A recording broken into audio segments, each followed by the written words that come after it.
Ce matin, j'aimerais fortifier quelqu'un, j'aimerais encourager une personne ce matin.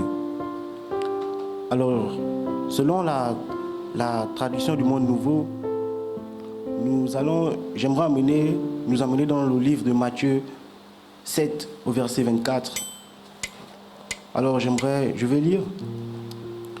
Tout homme donc qui entend mes paroles que voici et les met en pratique sera comparé à un homme avisé qui a bâti sa maison sur du roc. Verset 25. Et la pluie est tombée à verse, et les inondations sont venues, et les vents ont soufflé et ont battu cette maison. Mais elle ne s'est pas effondrée, car elle avait été fondée sur le roc. Verset 26. D'autre part, tout homme qui entend mes paroles que voici et ne les met pas en pratique sera comparé à un homme sot qui a bâti sa maison sur du sable. Et enfin, verset 27. Et la pluie est tombée à verse, et les inondations sont venues, et les vents ont soufflé et ont heurté cette maison, et elle s'est effondrée, et sa chute a été grande. Alors, j'aimerais d'abord m'arrêter sur le premier verset du Matthieu 27 au verset 24.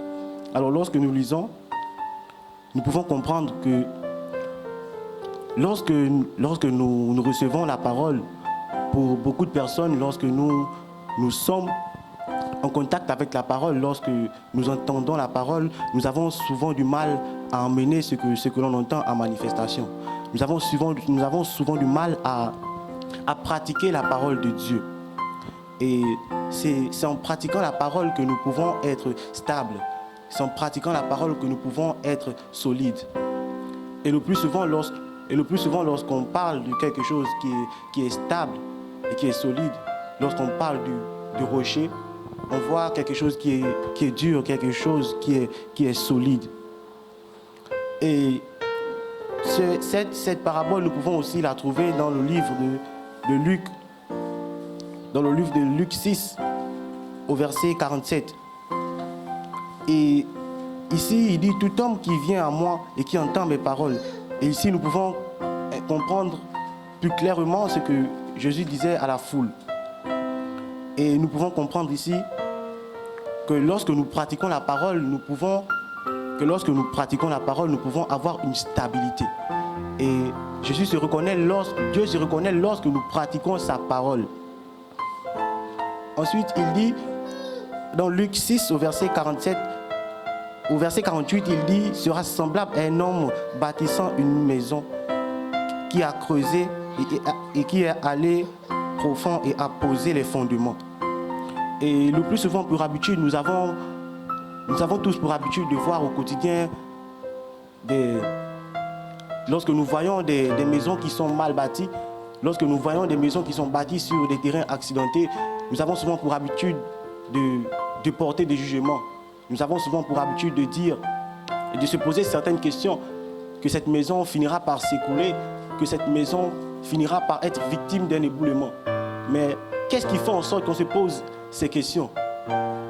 Et ici, il précise, ici au verset 46, il précise qu'il a creusé plus profondément.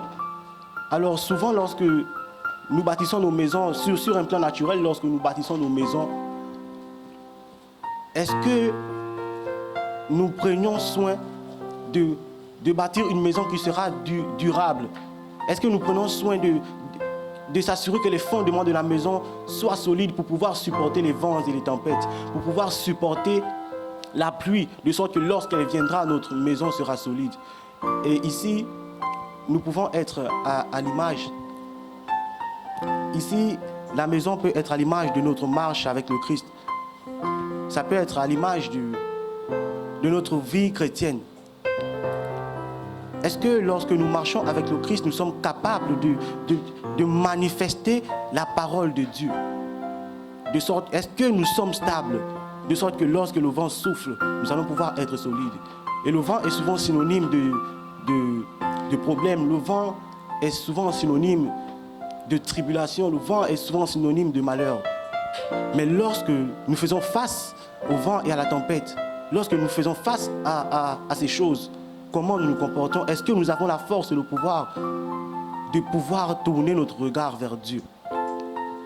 Est-ce que nous avons la force de tourner notre regard vers Dieu lorsque nous passons des moments difficiles? Ensuite, il dit, dans Matthieu 7, au verset 26, « D'autre part, un homme qui entend la parole que voici et ne les met pas en pratique sera comparé à un homme sot. » Dans d'autres versions, dans la version Louis II, il dit sera comparé à un homme insensé. Et selon le dictionnaire Larousse, nous pouvons comprendre qu'un homme insensé est une personne qui a perdu la raison de vivre. Un homme insensé est une personne qui a perdu la motivation, qui ne sait plus pourquoi il vit. Alors, et nous pouvons comprendre que ça a des conséquences. D'abord, lorsque nous ne mettons pas la parole en pratique, nous sommes semblables à des hommes insensés. Nous avons du mal à être stables. Nous avons du mal à manifester sa parole. Et ensuite, au verset 27, il dit « La pluie est tombée à verse ». Le verset 27 vient simplement conclure tout ce que je venais à peine de dire.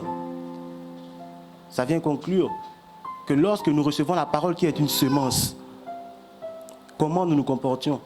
Lorsque nous recevons la parole qui est une semence, normalement la parole est censée produire du fruit, normalement la parole est censée germer. Nous avons tous pour habitude d'assister aux enseignements. Alors lorsque la parole que nous recevons, les enseignements que nous recevons,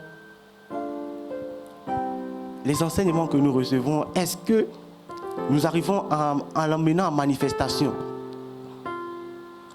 Alors, j'aimerais encore fortifier quelqu'un. J'aimerais encore encourager quelqu'un ce matin. Parce que la parole que Dieu met dans nos cœurs, ce n'est pas pour que nous la gardions. En fait, nous ne devons pas simplement nous borner à écouter la parole. Nous ne voulons pas simplement nous borner à entendre la parole et la garder pour nous.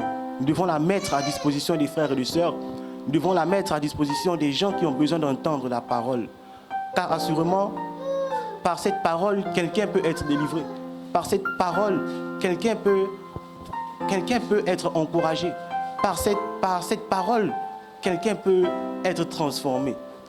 Alors c'est pourquoi le Seigneur nous interpelle à manifester sa parole, à être semblable à lui. Comme pouvait dire quelqu'un, je ne sais pas si c'est un rapport avec, mais lorsque dans Romains 12, au verset 1 à 2, il dit « Je vous exhorte, frères, à offrir par les compassions du Christ, à offrir votre corps comme un sacrifice vivant et saint, agréable à Dieu. » Nous devons offrir notre corps. Nous devons nous offrir à Dieu. Et il ne suffit pas simplement de croire, mais il suffit d'emmener la parole de Dieu en manifestation et il suffit de respecter les commandements de Dieu dont nous parle Exode. Nous devons respecter les commandements de Dieu, nous devons avoir la crainte de l'Éternel. Et lorsque nous mettons la parole de Dieu en pratique, nous pouvons ressentir la gloire de Dieu se manifester dans nos vies. Alors je vous remercie pour m'avoir donné l'opportunité et la grâce d'être là avec vous.